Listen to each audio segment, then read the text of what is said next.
Hello everybody, I am Jedi Jack Penguin and welcome back to another LEGO Harry Potter news video.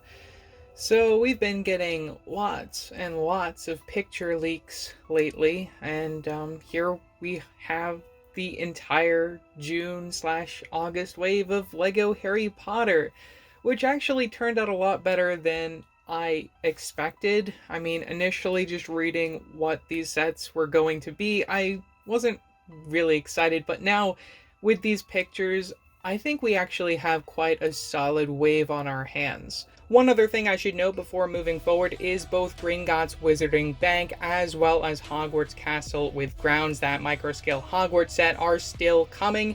They're just 18 plus sets, so they won't be included with this regular lineup in this picture. So to start us off, top corner, we have our one Hogwarts expansion of this wave, continuing the Hogwarts lineup that we've been seeing since the beginning of the 20th anniversary.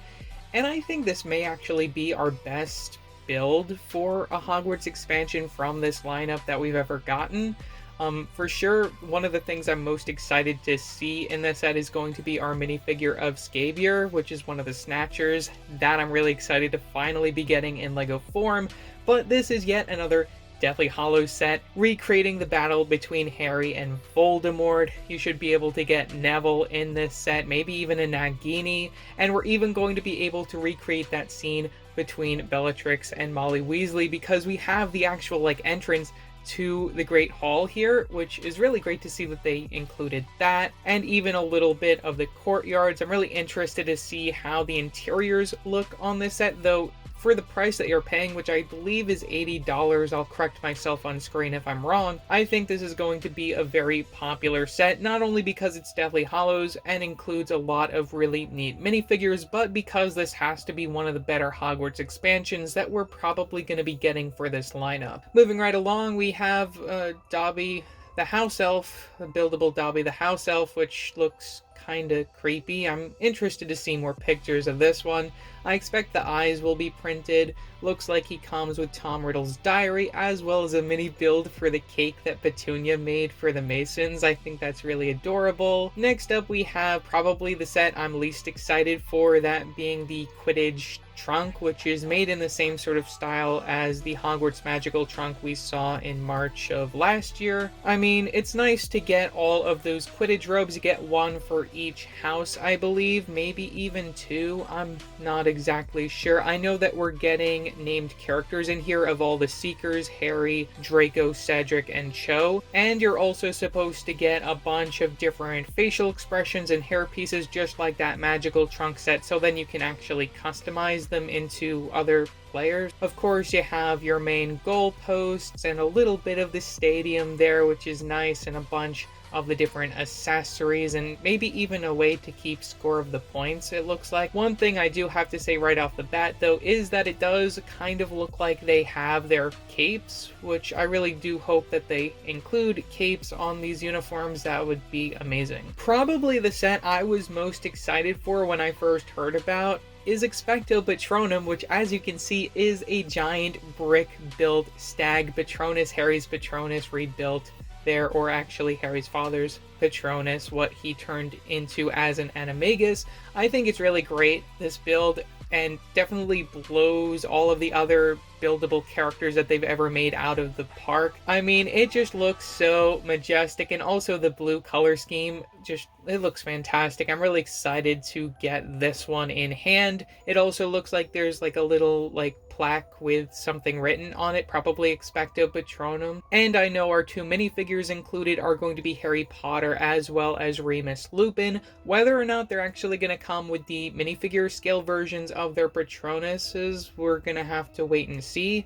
Another thing that I have heard when it comes to this set, as well as maybe a few others in this wave, is the fact that LEGO is introducing a new wand element, where they're going to have some sort of magic thing come out of it. I mean, this is what Promo Brick said. I'm not exactly sure what that's all about, we're gonna have to wait on more pictures on that, but interesting to see that they're trying something new. Again, this is the set that I'm probably most excited for out of this entire wave. And now for the two biggest sets of the wave. First, we're gonna talk about the Hogwarts Express, which I was going to do a complete collection comparison video because I currently own every single Hogwarts Express set, the direct-to-consumer, and the ones from 2001 all the way to 2018. Now, I guess the good thing about this is the fact that it looks like it includes the train tracks, which I think a lot of people will be very happy about. It also looks like we're getting 2 train compartments, which is much better than just getting one like we've seen with all of the other previous versions. And then probably the thing that most fans are going to be really excited for in this set is going to be that Hogsmeade station build, which looks fantastic. It looks like we have Hagrid on the platform, as well as little Harry. We might even be able to recreate that scene where Hagrid's giving him the book there from Philosopher's Stone. I think that'll be fantastic. I expect to see reused minifigures from the direct-to-consumer train, like the Trolley Witch, and I guess the conductor may even fit in here. I would expect to see Ron and Hermione from that set as well. We'll have to wait and see what happens with it, but still, I think the build for this station looks great. I'm really excited to pick this one up and actually do my collection comparison video, though the one thing that I'm going to run into as a problem here is the fact that this won't fit on the shelf with the other trains that I got. Finishing us up with this picture, the last set is a surprise for sure, but a welcome one. LEGO is making smaller sets for Diagon Alley, and we're starting off with the Weasley's Shop Weasley's Wizard Wheezes, which kind of looks very similar to the one that we actually got in the giant direct-to-consumer set, but of course at a smaller scale. I do expect this to have an open back interior, and it also looks like we have a side build, which I would think is Nocturne Alley in some way, shape, or form. Considering this could be a section of Borgin and Burke's or Nocturne Alley, I would expect to see Draco Malfoy appear in this set, just so then we can recreate that scene where we have the Golden Trio follow him down that little pathway. Maybe even Fenrir Greyback or even Bellatrix appearing in another set would be really nice. Obviously, with this being the Weasley's shop, we're going to have to see